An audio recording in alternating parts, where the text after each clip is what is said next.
Qəlbinizi salamlayıram dəyərli abituriyentlər, şagirdlər və müdavimlər. Necəsiniz? Ümid edirəm yaxşısınızdır. Bugünkü YouTube izah videomuzun mövzusu İrəvan xanlığıdır. Hansı ki biz Instagram üzərində keçirdiyimiz sorğu nəticəsində sizlər növbəti YouTube izah videomuzun yerdə qalan xanlıqlarımızın olmasını qərar aldınız. Biz də sizin istəklərinizi nəzərə alıb yerdə qalan xanlıqlarımızdan videomuzu davam etdiririk.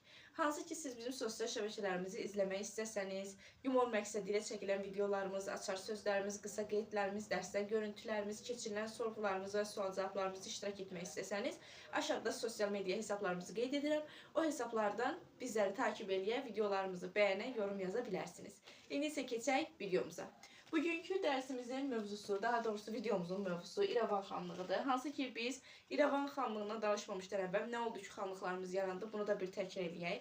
Bildik ki 1747-ci ildə Nadir Şah sui-qəsd nəticəsində öldürüldü və onun ölümündən sonra Azərbaycanda müstəqil xanlıqlar yaranmağa başladı. Biz bu dövrü feodal parakəndəlik dövrü kimi səciyyələndirdik ki, eyni anda müxtəlif ərazilərdə bir neçə birliklər yaranmağa başladı. Ümumiyyətcə İrəvan xanlığının ərazisi həm strateji mövqeyinə görə, həm yerləşdiyi coğrafi şəraitə görə, sərvətlərinə və s. görə həm qonşu xanlıqların, həm də yad illərin tez-tez basqınlarına səbəb olurdu. Bəs İrəvan xanlığını kim yaratdı, neçənci ildə yaratdı? Təbii ki də Nadir Şahın ölməsindən sonra yarandığına görə 1747-ci ildə yaranır. Mir Mehdi xan tərəfindən. Mir Mehdi xan. Xanlığımızın ərazisi Dərəlyəz, Göyçə-Göl ətrafı əraziləri əhatə edir ümumiyyətcə. Xanlığın əhalisi isə Azərbaycan türkləri təşkil edir. Xanlığın ərazisində qara pul adlandırılan pullardan istifadə olunur.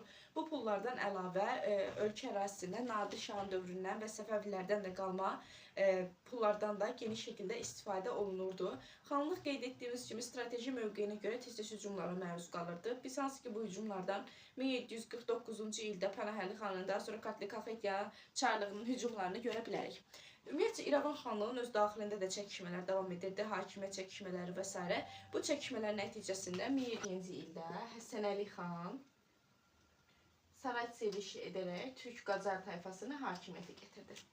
Türk Qacar tayfası hakimiyyətə gəldikdən sonra ölkə tez-tez Gürcülərin hücumuna məruz qalmağa başladı və Gürcülərin hücumu nəticəsində İrəvan xanlığı Gürcülərə bac verməli oldu. Lakin daha sonra Kərim xan Zəndin təkidi ilə o vaxtki İrəvan xanı Hüseynəli xan Gürcülərə baz verməkdən imtina elədi və bir müddətdən sonra isə xanlığı özü müstəqil idarə etmək istədi. Bu isə Kərim xan Zəndin xoşuna gəlmirdi. Kərim xan Zənd hücum etsə İrəvan şəhərini tuta bilmədi. Lakin daha sonra Gürcü 2-ci İrakli İrəvan xanlığı üzərinə hücum etdi. İrəvan xanlığını tuta bilməsi də Şöra yerini talan edib 2500 ailəni də özü ilə bərabər Gürcüstana apardı. Bir müddətdən sonra İrəvan xanlığı Osmanlı dövlətinin arxalanaraq 2-ci İraklidən apardığı əhalini geri qaytarmasını tələb elədi. Və Osmanlı dövləti İrəvan xanlığını strateji mövqeyindən yararlanmaq üçün İrəvan xanlığını ermənilərin və gürcülərin hücumundan qoruyurdu. Lakin İrəvan xanlığı 1795-ci ildə Qacarların hücumuna məruz qalmışdı və 1827-ci ildə xanlığın ərazisi işğal edilib, 1828-ci ildə yerində qondarma erməni vilayəti yaradılmışdı. İndi isə keçək Naxçıvan xanlığına. Naxçıvan xanlığı da Nadir Şah Əfşarın ölümündən sonra yaranmış xanlıqlarımızdan biridir. Xanlığın əsasını 1747-ci ildə Kəngərli tayfasına məxsus olan Heydər Qulu xan qoymuşdu. Heydər Qulu xan. Xanlığın ərazisi Qarabağ, Mako, Xoy kimi xanlıqlarla həmsərhəddi idi. Naxçıvan xanlığının ərazisində insanlar əsasən əkinçiliklə məşğul olurdular və həmçinin Naxçıvan xanlığı da tez-tez qonşu dövlətlərin hücumuna məruz qalmışdı. Naxçıvan xanlığının siyasi dövrü, siyasi tarixi iki hissəyə bölünür. Birinci hissə müstəqillik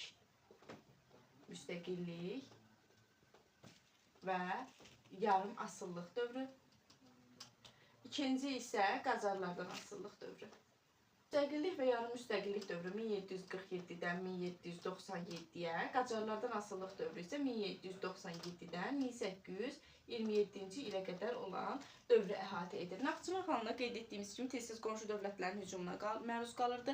Həmçinin Naxçıvan xanlığının da özünün yürüşləri var. Biz Naxçıvan xanlığının məsələn Qarabağlı Pənahəli xandan asılı vəziyyətdə düşdüyünü bilirik. Həmçinin Pənahəli xan təkidi ilə Şəkili Hacı Çələbiyə qarşı yaradılmış Qızılqaya xəyanətində də Naxçıvan xanlığı iştirak eləmişdi.